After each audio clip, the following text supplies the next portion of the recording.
Thank you very much, President Miarez, Regent Pope, distinguished faculty administrators, parents and children, grandparents and grandchildren, great-grandparents and great-grandchildren, friends, siblings, residents of Maryland's 8th Congressional District, and above all to the graduating class, both undergraduates and graduates. What an honor this is. Thank you for this extraordinary honor of allowing me to address you on your graduation day. And I always love coming to campus. My daughter is a Terp here in her senior year. She lives about 5 minutes away. I invited her to come to hear my speech, and she said she would drop by if she's awake. Otherwise, she said I can text her a copy of my speech. After studying about a dozen commencement addresses, I resolved last week that there were 3 things I would not do today. 1, I would not say, "To thine own self be true." 2, I would not tell you that the future is yours or follow your dreams. And 3, I would not go over my allotted time, which is 1 hour and 47 minutes. Just kidding, it's 7 minutes, 7 minutes. So I asked people who'd given commencement addresses for advice. One of my colleagues in Congress said, "Follow the 5 B's." "What's that?" I asked. He said, be brief, brother, be brief, okay? Another dismissed the whole enterprise of commencement speeches with this masterful Churchillian diss. He said, "In no other field of human endeavor do so few obsess for so long over words that so many will ignore," okay? And then a college president I know told me not to worry because I could not do any worse than Kermit the Frog, who had given a commencement speech at a state university in the Midwest a few years back. One of the graduating students was quoted as saying at the time, "My parents spent $100,000 and I worked my tail off for 4 years so I could be addressed by a sock at graduation." So I have resolved only to do this, to give you one big compliment, a little scare, and a good dose of hope, and then I will be on my way and I will return to the grim partisan wars on Capitol Hill, and you will ride off into the sunset with your families and your new degrees and your skills and your ambitions and your hopes and dreams.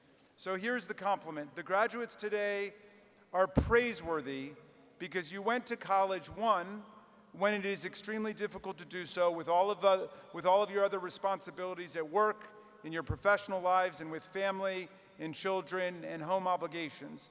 And 2, you went when it was far more meaningful and educational to go to college, and you could truly grasp what it was all about. Now, middle-aged people like me, and of course when I say middle-aged, I'm speaking charitably, since it's hard to say I'm in the middle of my life unless I live to the age of 112, but middle-aged people like to say that youth is wasted on the young. And a close variant of that is that college is wasted on the young. And there is some truth in this. The prefrontal lobes of the brain do not close until the age of 24, 25, which means that most people who go to college right out of high school have, generally speaking, very little judgment or judgment impaired, or at least, shall we say, evolving judgment and cognition, which is why so many college students spend their time doing truly questionable things like bar crawls, frat parties, all-nighters, writing papers based on Wikipedia, and trying to date their roommate's girlfriend, okay? And I am not necessarily referring to my daughter and her friends, okay? But I know a little something from which I speak. Now, college was definitely wasted on me, although for a somewhat different reason. I was pretty much the opposite of all of you. My parents sent me to college when I was 16 years old, which was, in hindsight, a very subtle kind of child abuse.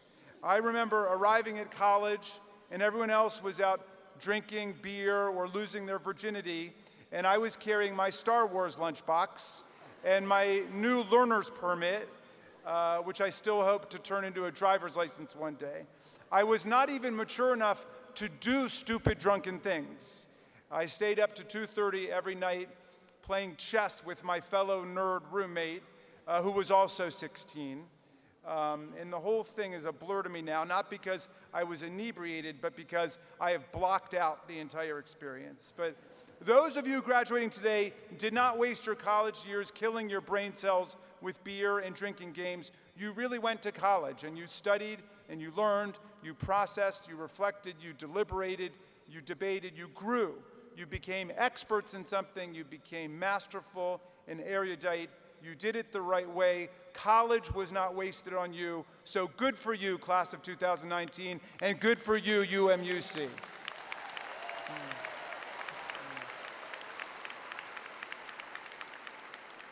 Now, I could stop there, but here's your little scare. When I was young, I used to think that there were these secrets to living that grown-ups had access to, and once you grew up, somebody would share the secrets with you, and then you'd be a grown-up, and everything would be fine, and everything in the world would make sense.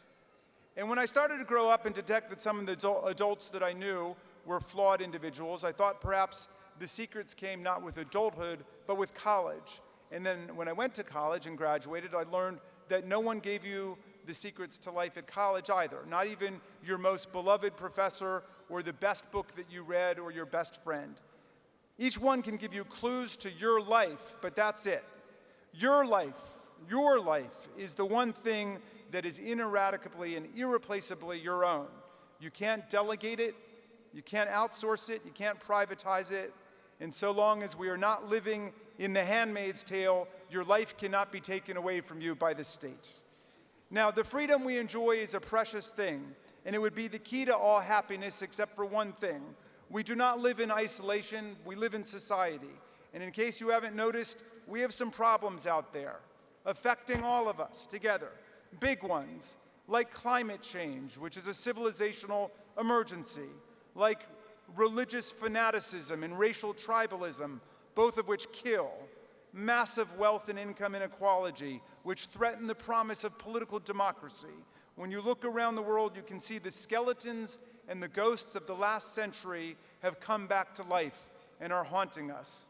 No one is going to save us from these things but us. We have to make our political, our social, and our economic institutions work for everyone, and you do have to be part of that. You have to participate because no government or corporate bureaucracy is going to save us from these dangers. We have to do it ourselves. To redeem the promise of freedom, we must all defend democracy together and reclaim the constitutional machinery of government. So here's your scare in this strange time. The structures that we have built and depend upon are only as strong as you make them, and we make them together. Lincoln said from the battlefield at Gettysburg that the Civil War would test whether any nation conceived in liberty and dedicated to the proposition that all of us are created equal could survive, and whether government of the people, by the people, and for the people would perish from the earth. He knew in his time that we could take nothing for granted, and we can take nothing for granted in our time either. But in the end, this should not give anyone a sense of hopelessness, but a sense of courage. We are the greatest multicultural, multi-ethnic, multiracial, liberal democracy that has ever existed.